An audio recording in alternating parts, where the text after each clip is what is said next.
Okay, we're going to get started now. Thanks everybody for coming. As I said, Clearly Meant is a poetry series here at the Claremont branch. I get to run it. I'm a local poet in residence. My name's Glenn Ingersoll. The next poet will be here, Adam David Miller. I'm sorry. Adam David Miller will be here in June. So that's a little way off, but if you want to mark your calendars or just check, the library calendar as it comes closer. There will also be a chapbook for him available at all the branches when we get closer to that time. I'm happy to introduce our guest poet today, James Cagney. James is an Oakland poet. He's performed in venues from cafes to museums throughout the San Francisco Bay Area and beyond. Apparently Mumbai is one of those beyond places, as well as Vancouver. James keeps a blog, The Dirty Rat, which has excellent writing on it. I recommend it. He has an Instagram, and I'm happy to say he now has a full-length book out from the local nomadic press. It's called Black Steel Magnolias in the Hour of Chaos Theory. And he has a nice blog post about how he came up with the title.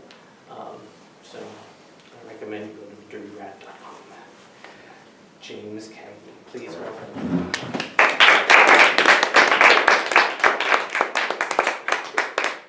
Hey everybody, good afternoon to you. Happy Saturday. Thank you. The good news is that I'm very, very blessed and lucky to have a brand new book out, Black Steel Magnolias in the Hour of Chaos Theory. The bad news is I have no physical copies with me.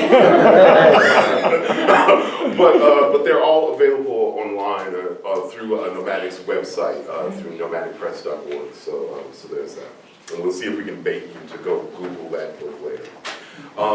What I wanted to start with was a couple of poems that actually did not get to make the final book. I ended up, basically in the editing process, I'm going to start with a poem that I was always a little bit dissatisfied with, and I finally found a way to write it after that book had already been submitted and was at the publisher. And I was like, sure, why not? So this is a deleted scene. This is called Day Shift. Mornings, she would wake the birds, sweep evening's plumy edges off the porch, brew a sugary void in coffee, press a sunrise of butter into toast, straddle the apple-red high stool before a haloed mirror on the kitchen sink, and quietly press her hair. She could do this blindfolded, fingers conditioned by beauty school drills while reading a dishwater gray newspaper whistled flat before her. Beneath the chattering hot comb, plaitons of her hair would collapse to silken vinyl. The morning of her death, I learned a phone's ring will shatter glass. Every day, she would uproot night until it hollered, hoist the sun with our living room curtains, a huge shushing sound, and the house chirped yellow. This morning, the shushing is from rain, and her doctor's voice over the line like an old lover who never wanted to see or hear from me again. And this also developed just after the book went to publication, and this is for my dad. It's called How to Operate Heavy Machinery. It was interesting to me. One of the first poems I tried to write about my dad as an auto mechanic was imagining him as a surgeon of metal and machinery. And it's interesting all these years later to figure, because I was never really happy with that poem 25 years ago. And I was like, oh, okay, this is how you do that, man. So this is called How to Operate Heavy Machinery, circa 1978 when I'm 10 years old. Wow. Think of yourself a medical specialist, puzzling how to diagnose a machine's stubborn silence. Dip the donut of your torque converter into a steaming cup of black oil. Stainless steel carbide bologna sandwiches fan belt licorice. A bowl of lug nuts bubble the red milk of transmission fluid like tadpoles. Brackets and spark plugs breach the greasy cookie jars on your automotive spice shelf. Examine your patient through a stethoscopic sheet of Marlboro smoke, an x-ray on a light board. Translate the fevered gibberish of an engine in idle. Let the sun pause before your workshop and hang stars above the door. Ignore the sun and its failing starter. Consider you might be a better God over a fickle society of steel. Know how to put them in their place. Give yourself a fuel treatment. Lunch of bourbon on kerosene rocks. Brake fluid ice cream. Backfire of kick-started beer can spewing. Witch doctor with a ratcheting wrench through your nose. Your ignited blue hands assemble metallic dreams. There is no better mattress than cardboard on a sidewalk or driveway. Rorschach patterned in oil, a crunch of sand sprinkled as before a tap dancer. Your wife and son know this too, stranded on the porch, watching you, ready to run. That's right up.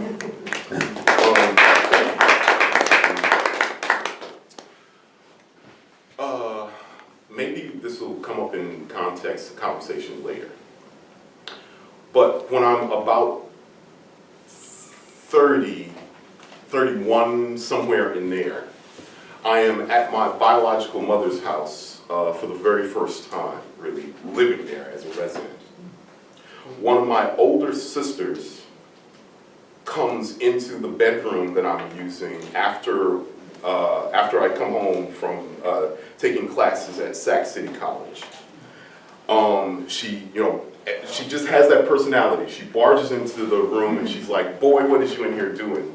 And I tell her that I'd been tasked to write a poem about identity. And maybe 5 minutes after me saying that to her, she storms back out and I write a transcript of what just happened. Identity to burn. You have to write a poem about identity, she says. Well, when is you going to write about me? When is you going to write about your favorite sister? I know I've given you enough material by now. Look, she says, you got enough identity for the whole class. There may not be enough time for anybody else to speak. Identity, she says. This is going to be the easiest poem you ever wrote. Look, let's see. Tell them how your family tree wasn't what you thought it was. Tell them about how you was an only child and at 19 found out you was adopted and suddenly had this whole new identity. Tell them about how your mama had 7 kids to raise on one check, so she gave you to another family so you'd have a better chance at life. Now, they was really too old to have kids, but you don't have to say that. You can't say how your mama befriended your, how you say it, birth mama while she was in beauty school? Miss Cagney was her instructor, huh? Yeah, tell them that. Tell them you didn't know about us, your real family. You just thought you was all alone in this world after your daddy died, your mama died. Tell them about how Medi-Cal did you a number and you became homeless and the other family said, well, drop us a postcard every now and then, baby James. Let us know how you're doing. Let us know you're all right. Tell them about how you were born when? In 68? And reborn in 1999, adopted back into the family you was adopted out of. Now, you don't have to tell them about your love life. I'm saving up to get you a good piece for your birthday. And don't tell them about your brother that's been institutionalized or that cousin of yours with the plate in his head who drank himself to death after your mama passed. Shoot, can I get credit for this poem too? I mean, look at you. So much has happened. You got 2 whole identities, 2 families, 2 mamas. One of them's gone now, but you know. I mean, boy, you rolling. You got identity to burn. You can knock this poem out in a few minutes. Throw some rhymes in there. It'll be all good. Then you can start writing about something important. You can start writing about me. Because I can't imagine how you've made it all these years without me. And I can't imagine why you're having problems writing about identity.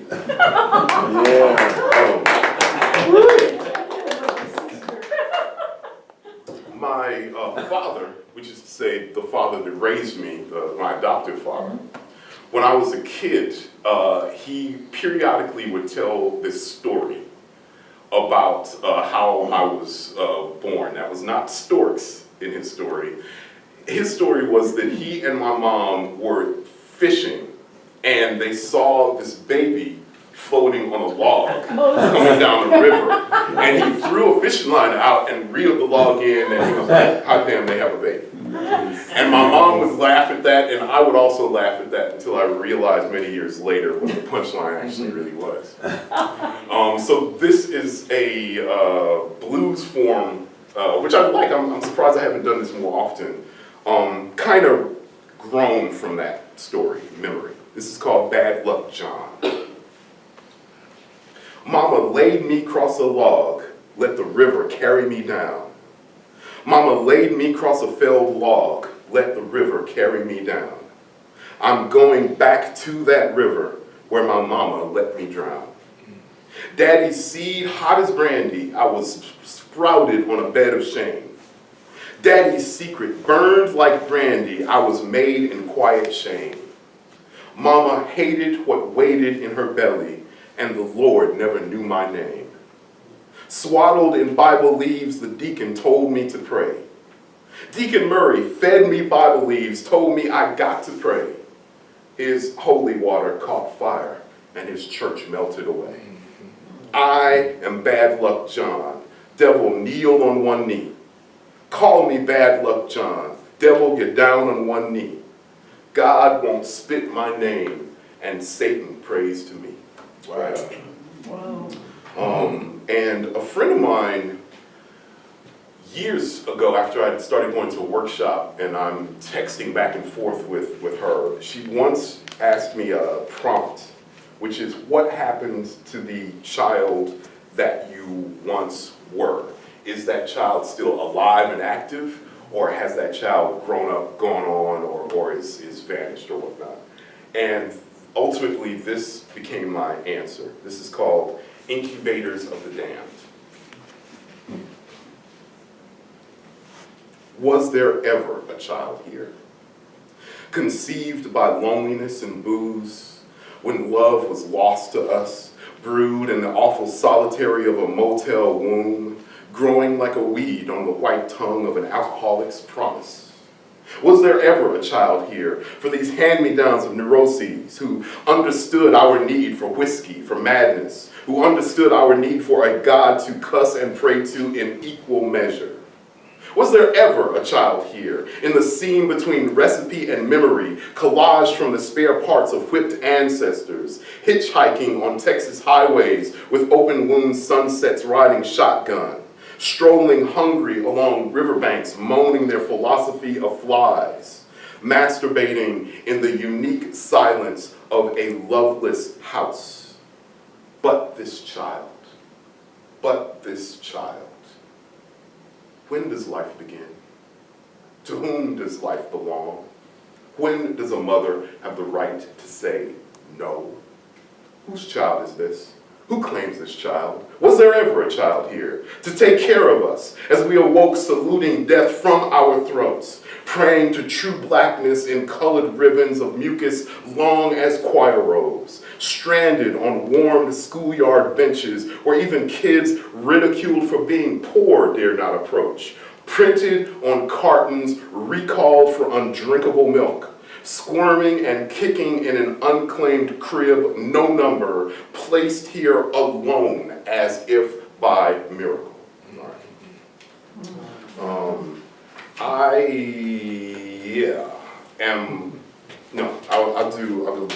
Okay, that's what I'm doing. Because I wanted to do something nice before I did the poem that I really, really wanted to do. The poem I wanted to do is kind of dark.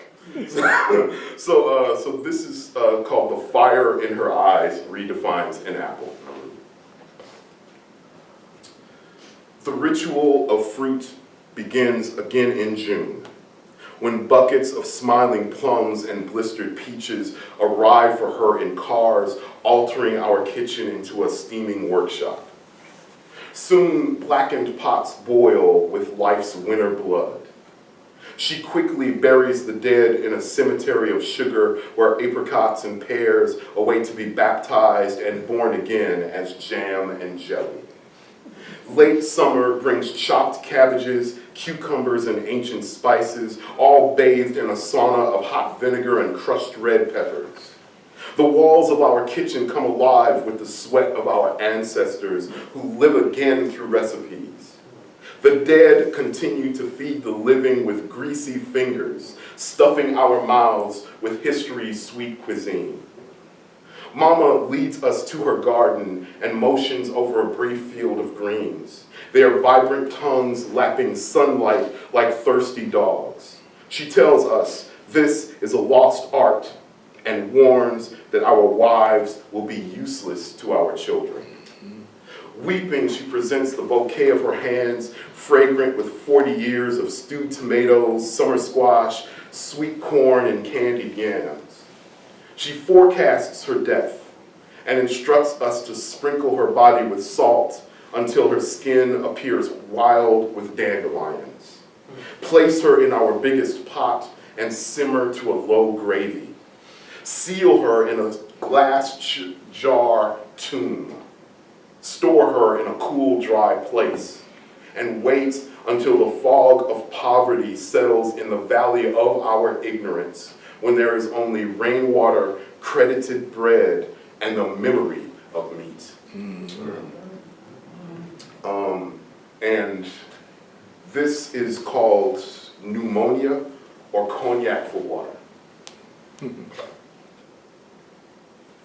Her voice tattered as a blues musician who drank cognac for water. Weeks before tonight, before the prayers, before the flowers, and dark car even, I stood over Mama watching her choke on the plastic air tube the ER docs funneled into her throat. I stood above her, just us in the hallway, my hands dumb and useless. What did she see in my eyes? Happiness. I was happy this is helping, right? Right? But that was then. Now, in a corroded voice, she sits up in bed, tells everything she overheard the graveyard nurses do during the late shift last night. Boy, what you could get for $5 in a medical supply closet. Hermaphrodites, horny orderlies, hot love affairs. These freaks love helping the sick, but they're sick too, Mama says. Worse than the drug addicts she used to teach at the beauty school. And right then, Mama's old friend Teresa walks into the hospital room. She sits at her bedside, quietly takes out her eyes and polishes them with the napkin she holds tight as a microphone wired to heaven. Mama says, talking over Teresa's tears, speaking now of the man who buried so many of our relatives, tell Thompson, get ready for another funeral. Teresa says, oh, Miss Cagney, stop it. I say nothing. I look out at the sky, beaten purple-black from the storm, strobe lightning. God is too busy playing paparazzi for any prayers tonight. I've forgotten how Mama had been so frightened of thunder. God is talking, she used to say. Fill your mouth with prayers of forgiveness. But compared to this pneumonia, to a body coughing itself empty, to a husband's infidelity with death and his orgasm of earthworms, to useless me even, this is nothing. Nothing, do you hear? Teresa and her pity having long since gone. Now, it's just us again, and God voguing in the background. Now, Mama says, where was I at? Oh yes, them hermaphrodite nurses, them bad boys they got working here at night. Let me tell you what happened. Oh God, how we laughed.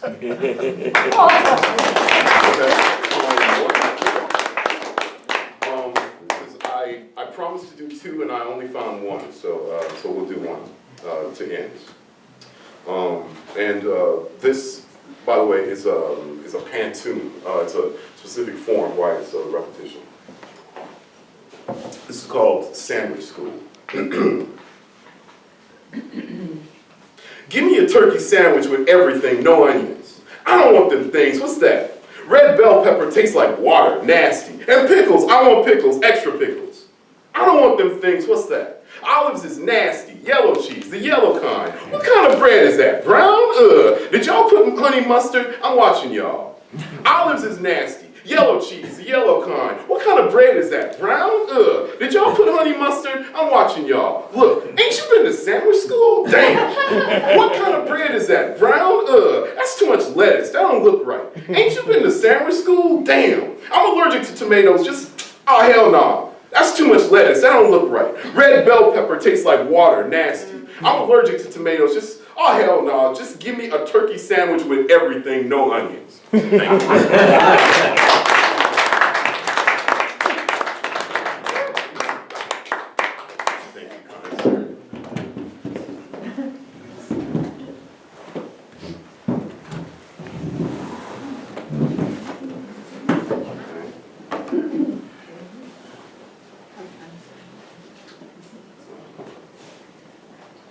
Glenn Ingersoll, ladies and gentlemen.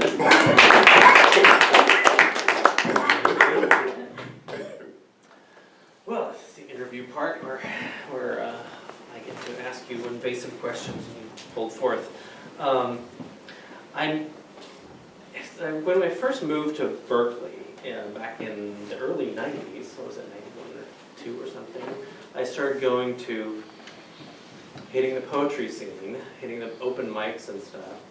And I don't know if you were new at the same time. Yeah, I started basically around that same time. Yeah, but I don't know if everybody goes to poetry readings and open mics, but they're uneven. You're very generous. They're a mixed bag. You listen for good stuff. And some of the stuff that was coming out of James was really great, and so whenever I saw him, I was like, oh, all right, it's something to wait for. You're very kind. You're very kind. Even if it's, don't have to just wait for my turn. So thank you for coming. Thank you for having me. I'm glad I get to have a poetry series where I can feature people whose work I've enjoyed, and I feel like I lost track of you for a while. Did you get do other things from besides poetry for a while, or? No, I feel like the end of the, well, I beg your pardon, I love using this phrase now, but during the turn of the century,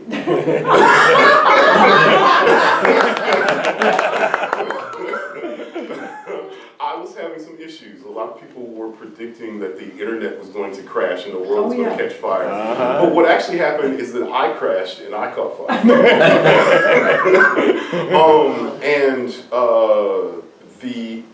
The turning point for me was almost, strange enough, the 87 Loma Prieta earthquake.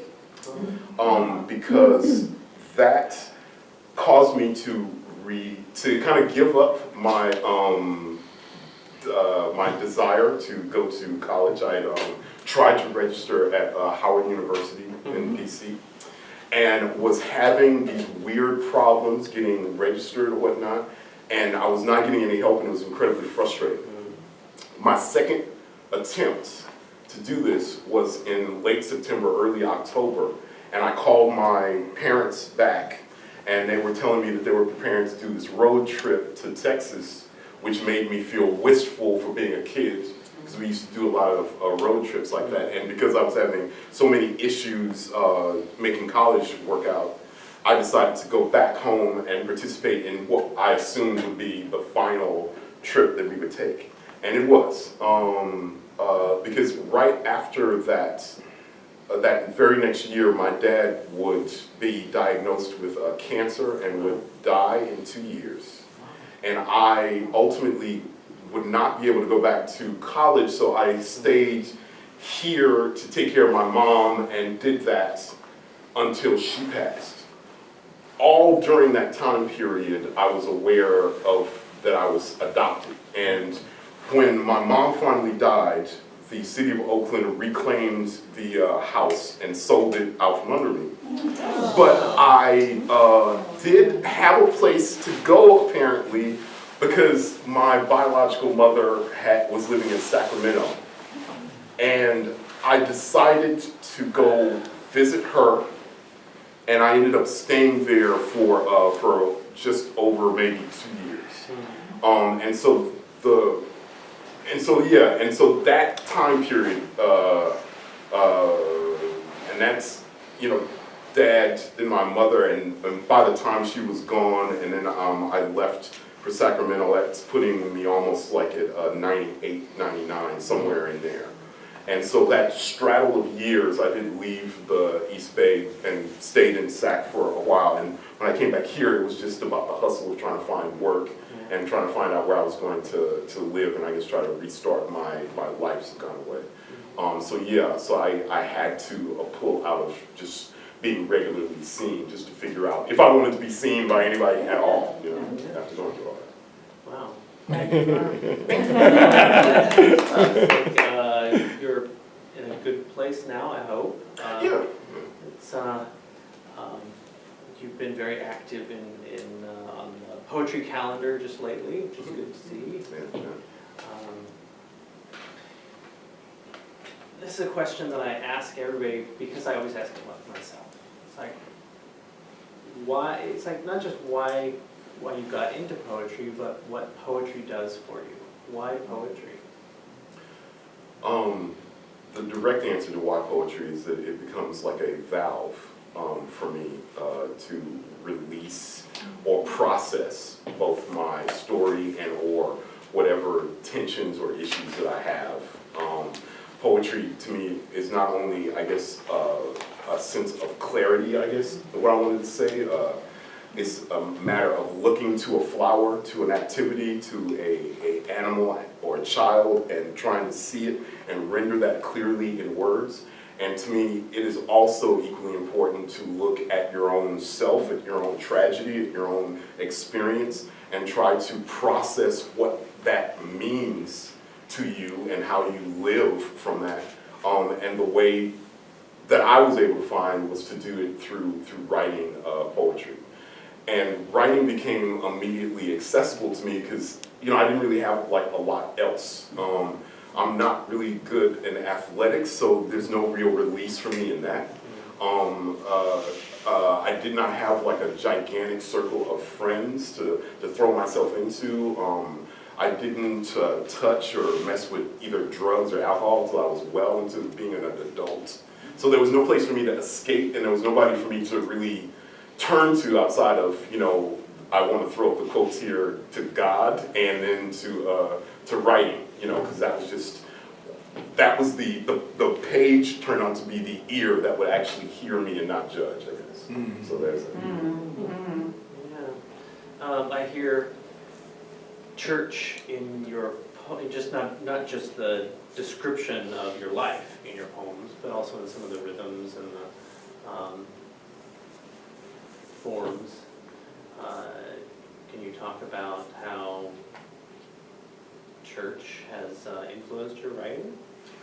My mother's father was a minister, and my mom was the oldest, and so she was very, very active member of the church or whatnot. My grandfather would preach over a few different churches, some in Sacramento, so I remember us taking these long trips to Sac Sunday mornings for him to do services in the morning, and maybe one or two churches or whatnot. And then as I would grow up, I would just basically would be stuck going to a church with my mom and or with him, and full stop. I did not realize until I started doing poetry and performing how much I had soaked up and learned from my grandfather and from watching him and other people at the pulpit trying to communicate something, until I started doing this and started truly listening to myself. Mm-hmm. That I took for granted that I was learning anything at all listening to these guys do these sermons, do these performances, do these things, until I started writing and performing or whatnot. I got older, like 19 or so and 20 or so. Yeah, a little bit older than 20, and I would go back to church, and to be honest, I didn't always enjoy participating. I was fine with being there. I guess I'd rather would be quiet and watch what was happening as opposed to participate in this event. But my mom worked as a usher, and my grandfather was, a preacher. So everybody was trying to look at me to be like, well, what are you doing for the community or whatever. The pastor of that church that I went to for many years got me to work as a deacon, which is to say to be up front in the room and do readings from the Bible or whatever like that. The moment I got up here to do that, I saw church as theater. It completely changed my relationship to it, and I realized this is not all. It just changed my viewpoint to what I had been participating in all those years beforehand. And it was weird because I always feel self-conscious being in poetry events, and speaking of spirit or religion in any way, because there are so many different varieties of what people believe in or choose to believe in, and because I respect even the conversations I had with young people who had left church and did not want to participate in that any longer. I so completely understood their perspective, even as I, also valued what I had gotten out of it. It's sort of like after me sort of seeing how theatrical and weird this could be, and how people in congregations perhaps could be, I'm going to put the word manipulated there as a placeholder and try to move on to find a better one. But I guess what I'm trying to say is that however much and whatever it is that I specifically believe, I want to be careful as to not try to force or have the audience have the expectation that they're supposed to be on my side and or believe any of the things that I do. It is, it's like God is a main character in a lot of the work that I've done because I feel that energy of whatever God is. I want to be careful to not make you uncomfortable if you don't accept any of that doctrine. I don't want to force the audience to feel like they need to be on my side to appreciate whatever it is. That's a difference, between the preacher, the person who's telling you what to think, and the artist who is seeking a complexity. And I feel like you are offering us a variety of things in your poems that keep it from being one note. Keep it for always, there's always, you ring a change on something you say in the next line that doesn't negate what you said, but kind of extends it into other places. And the metaphors that you use will take leaps that kind of keep the meaning a little unstable. Cool. You're not creating a tunnel through which this is the only way you can go. Okay, cool. Okay. So that's something that I look for in what I consider art.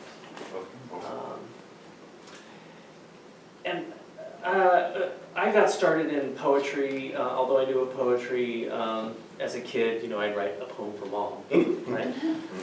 Because she wanted me to. Okay. But I read fantasies. I read novels and stuff, and I thought of poetry as not very interesting. But then then there was a California Poets in the Schools, two poet teachers who came to my high school and taught a class. And what I learned from that was that poetry could be freedom, not a particular kind of a straitjacket. Right. And I'm curious, so I kind of think of them as mentors, or gave me permission, gave me a key to a door that I didn't know was so widely open. Could you talk about mentors, people who put you on a path that you feel like was where you wanted to go? Sure. The family tree roll call for me is really wildly, strangely diverse. Because as a only kid, I taught myself the things that I liked. As far as I didn't have a lot of people say, for example, pushing music towards me. I just sort of like found these weird things that kind of like moved me anyway. So part of the family tree for me, and part of the mentors and people that I felt like I'd learned a lot from high school up was, I don't exactly know how. I was trying to think of that, how William S. Burroughs crossed my pathway and became so influential to me. Maybe it was because of his voice and because he was doing like a lot of recordings with other people and doing experimental stuff, and just his way of speaking and the kind of imagery that he would come up with was incredibly stirring and fascinating to me. As well, when I was in school, when I discovered Hunter S. Thompson, and I was studying and really interested in journalism, so his work and his viewpoint and creativity was really amusing and incredible to me. When I began to get into poetry, I had to learn what that was for myself, because we did have a poet in the schools, and that program was active in Tech where I was going. I don't remember a lot of people really moving me in high school for poetry. I was aware of Emily Dickinson and I was aware of Langston Hughes. I didn't know that they were saying anything that I specifically talked to or looked at me. So they became later influences when I went to the Oakland Public Library and Berkeley Library to just teach myself who was out there and what I wanted to do. And the people that really struck me were Charles Bukowski and Rita Dove and Lucille Clifton and Sharon Olds. And Sharon too, because of her sense to me of being really, really daring and very honest in how she would write and render both about her family, her experiences. She was just kind of like amazing to me. And there was a lot of people that I would run into at the open mics here, and I feel like for everybody that I would name and I would forget like a lot. Maybe the person right now that I want to give a shout out to is this brother Lee Williams. Yeah. And Lee was really kind of a fascinating brother to me because he was a poet and performer, and to me he was also a theatrical storyteller. And I was fascinated by how he was able to bring people to him just through his language and how much he could paint in imagery by using poetry and music in a really, really specific way. He absolutely was, almost theater to me in a way that was incredible. And him and a bunch of other people for a variety of reasons over the years just, taught me things. So it's a lot of people. There is no one particular class. I would just kind of be like a bee and just sort of like visit a lot of different, poetic fauna. I'm supposed to, It sounds like you think of yourself as a lot self-taught a lot. Absolutely. Because again, I didn't, when I was trying to go to college, I wanted to study filmmaking. When I was in Laney, I was studying video production. So it's like in high school, I was writing, and I was on the newspaper and yearbook, and I almost should have probably gone into journalism, but poetry was not a thing that sort of caught my attention where I was like, I want to be this and I want to do this. It's just sort of like this thing that attached to me, and it became a familiar that I was okay with, and developed a way of communicating in that way. So it just sort of happened and came to me. Do you want to talk about some other creative outlets, or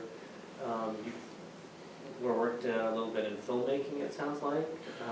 Have you kept that up, or I hadn't. music, or? I hadn't, and I, I hadn't been that proficient in music or anything like that. I guess poetry truly was like the only creative outlet for me, and writing, ever since I was very young, I had a facility for, almost to a degree where it wasn't like I was, my mom got me a manual typewriter, and I, ended up teaching myself how to type when I was like in the 6th grade or so. And me doing that was not me thinking that I wanted to write for a living or as a career. This was me doing this just because I liked it. In high school, I found myself in this weird predicament in tech as a 9th grader, because the school had been shut down for a couple of years to get earthquake proofs. And when I got there that year, gym was my 2nd class of the day, and it was my homeroom, so it was an hour and 10 minutes. Because the school was still kind of closed, all of us were guaranteed A over A's for being there, but we did not have to participate because they had no facilities for us to change in. If you wanted to play and sweat, that was on you. Right, so you could write and study, or you could play ball, or whatever's like that for like that year. What am I going to do? Because I wasn't even interested in basketball as an event on television to watch. So at some point I gave myself an assignment, because I would also be finished with homework, so I was like, well, what am I going to do? And I wasn't a doper as a kid, so I was like, well, what am I doing with this time? So I gave myself this assignment to write a 1,000-page soap opera. I'd been watching soap. At that time, I'd been a fan of that. I'd been looking at, a lot of the Carol Burnett show and a lot of skits or whatever. When my mom gave me the typewriter, I would do transcripts of shows that I liked listening to, and I would try to do my own little skits of Alfred Hitchcock Presents, because I was watching some of that in junior high school. So in high school, when I decided to fill my own hour, I just went in and just created this sort of family and just freestyled my way for 1,000 pages just as a screenplay format. Just where are we, what's going on, and this dialogue between people.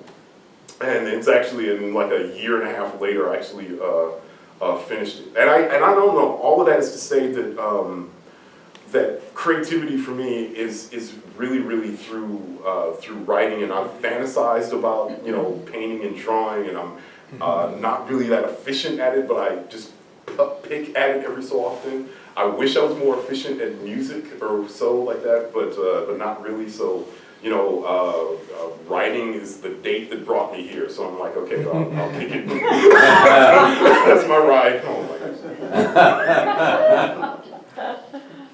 I think we better open it up to audience a little bit. Does anyone have some questions to start?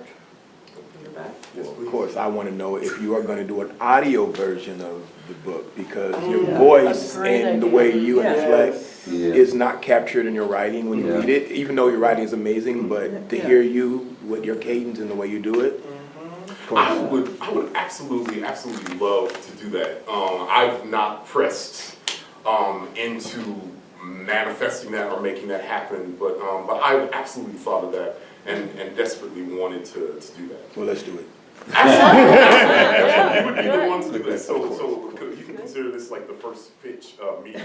And I guess the phantom question in there also is that is in trying to edit the book was me meeting the audience halfway, considering that they're not going to hear me do this, that ultimately they're going to pick this stuff up and just run this for themselves in their head. And it was a bit of work to try to figure out how to make the poetry work on the page in silence in a way that it becomes something different when I do it aloud. And I was very, very blessed to get to actually see Gwendolyn Brooks at UC Berkeley when I was studying poetry in those first early years. And it was, I'm going to say, the word thunderstruck is an obvious choice, because as small as that We Real Cool poem is, I never expected her to read it in the way that she did. And I was like, and as many years as I had known that poem and read it, it became a brand new thing hearing it out of her mouth. And I'm like, and I guess I had to develop being okay with that differential, to make sure that the piece would still kind of work, I would hope, for a person just reading it quietly in their head, and then they perhaps would be shown something different when I do it aloud. So, absolutely yes, is my answer to you, Anais. Anyone else? So,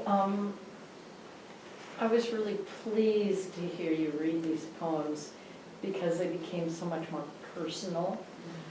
So I have a question about your writing process.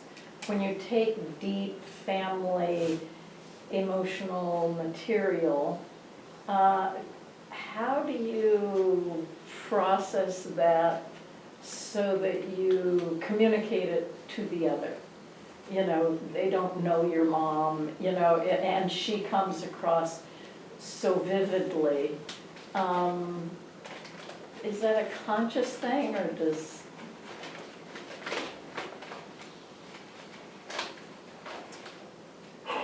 My story and experience is like really, really unique, and I give thanks for whatever has bothered me, that there's been a lot that I never had to experience, and I've never really been abused. I write about alcoholism, but it wasn't like my father was crazy out of his head or abusive or nasty. I, in a lot of ways, you look at the quantity of my life, and I rolled seven times in a row. So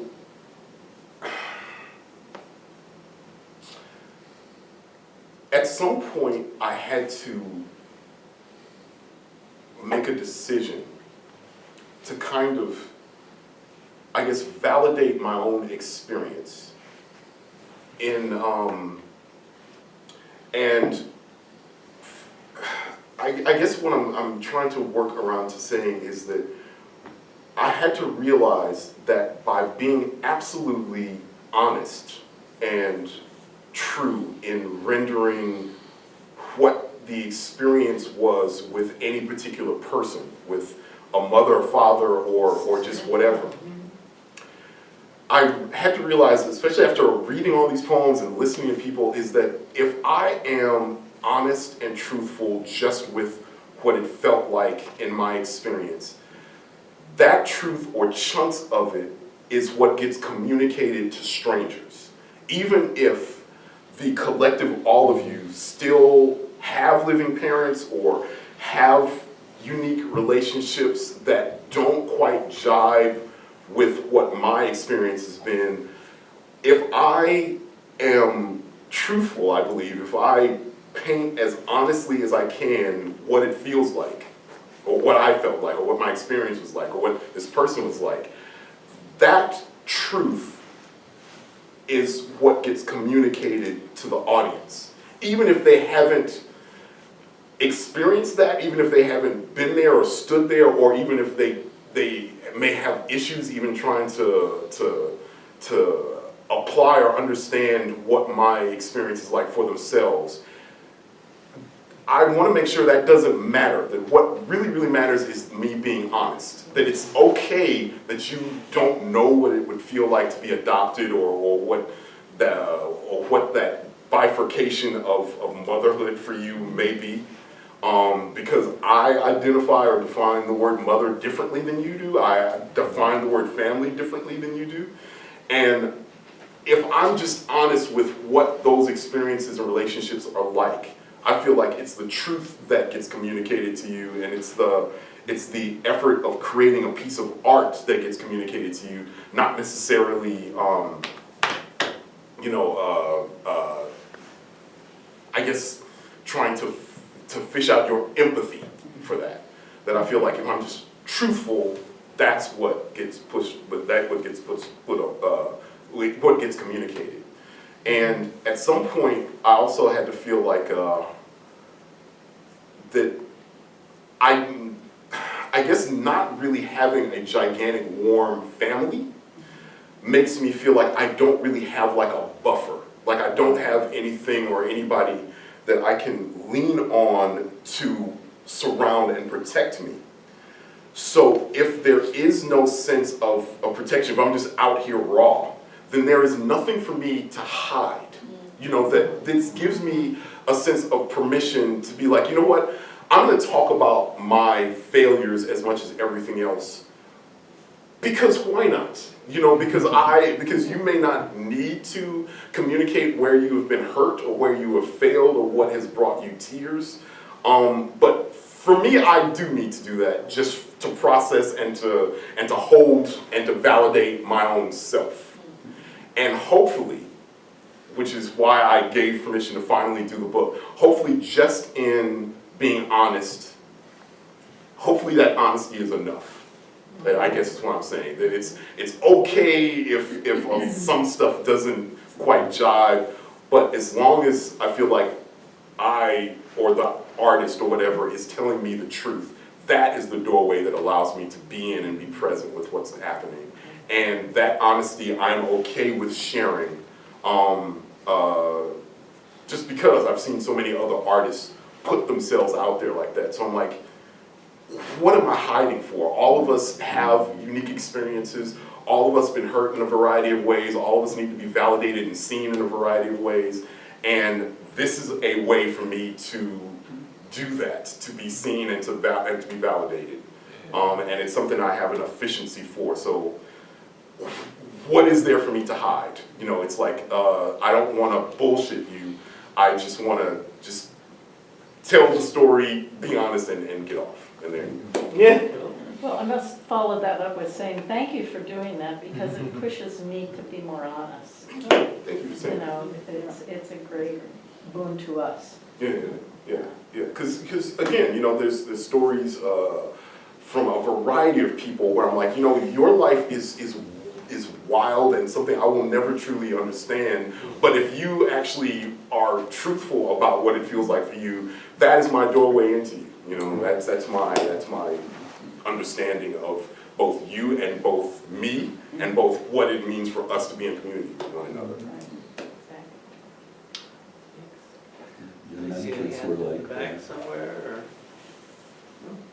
Did you? What was it like reconnecting with a sibling that you didn't know that you had?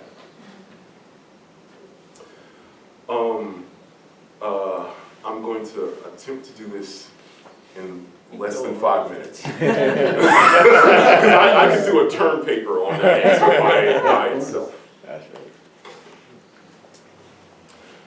Which is to say that I was 19, I was 20 before I had contact with another individual who looked like me. And I spent a lot of time as an only kid fantasizing about such things without even actually knowing that such a thing was available to me. So it was unnerving and strange and a bit uncomfortable, because it turned out that on my biological family side, they knew about me and in a way created an identity for me without me participating in that. And so when I am introduced to this circle of people, they treat me like I've just been away in the military for a few years and wow, and now I'm like all back. For me, this is like feeling like the people that raised me, I am cheating on my parents like I am going out and cheating on my wife. Wow. So in the early years, you know, it's like I have to be respectful because, you know, nobody is treating me nasty, nobody's being awful or whatever, so, and I don't know how to negotiate this. I don't know what a, you know, first year, first touch, I don't know what a brother relationship is. I didn't have like a lot of really, really close friends as a kid anyway, close male friends especially. So it's like, well, I felt like my first contact was, I approached it as a, to be honest, as an actor, as a performer, as an improv scene. Like whatever is about to happen, I'm okay with that. And so to answer your question, it was very weird to, for example, to be picked up by my you know, biological family and just sort of go and suddenly participate in something else. Let me tell you this story, and maybe this would be a good way to end it. Maybe this is the answer. One day I lived in North Oakland. I grew up in North Oakland market between 55th and 56th. And it turned out that a lot of my biological family lived in East Oakland, where I rarely and never, you know, spent a lot of time. The first time that I met my aunt, which was one of my biological mom's younger sisters or so, that first intro was weird to me because I'm like, do I kiss her? Because, you know, it took me a while to realize there's not everybody that you can hug, and there is not everybody that actually can accept a kiss. There's not everybody that really wants that from their family circle. So it was weird for me to see this woman and to not be clear how I'm supposed to love her.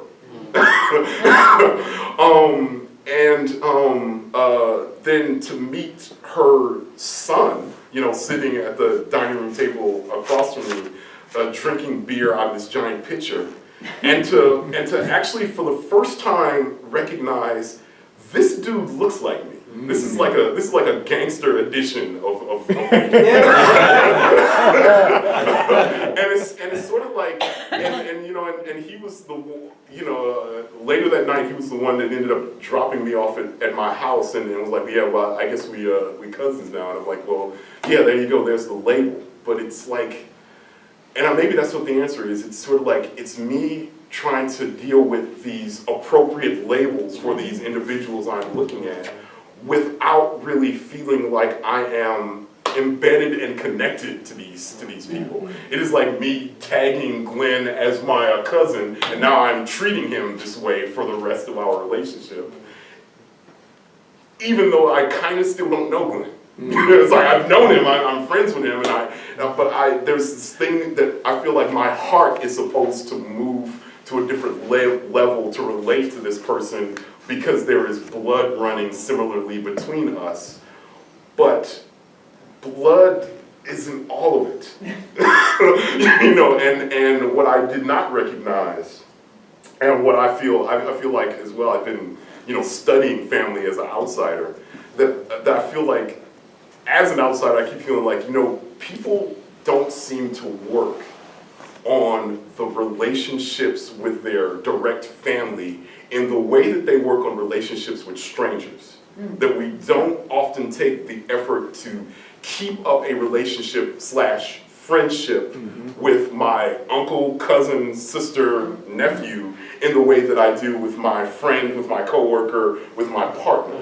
It's sort of like I take advantage of this person because they're so close to me and I don't see them, but this person that I work with gets a better addition of my personality because I have to work with them and I have to maintain a niceness. But when I go home, the niceness is guaranteed because of blood, allegedly. So I don't have to do as much effort to be like, hey, Mom, hey, let's do a thing together just as partners. It's like we don't work on those familials as much as we do with everything else. And me being an only child as well, I'm kind of like, I'm so used to silence, I now don't know what to do with all of these people. Because I was raised as the only kid, and on the biological side, I'm the youngest of 7. So I'm like, I don't know what to do with this group. I feel social anxiety even sitting here at Thanksgiving. So yeah, it was weird, and it was purposeful work, and I feel regretful to them that I couldn't always feel so open and ready and wanting to play, just because I don't often play and I'm not often that open. So yeah, it was very, very strange in the beginning, because I felt like I was performing. I felt like this was fake. I felt like I was creating something, and I'm not 100% sure what they were creating, seeing me from their side. They had the collective family, and they are looking at me sitting here alone, just kind of like, okay. It's like, I love you and I appreciate that you're saving space for me. I don't know what to do with that space that you're offering. So I love them, and I'm open to that, and yeah, dude, it's just really, really weird, and it was very, very strange. And I still don't know what to do with that. Okay. Well, thank you very much, James. Thank you.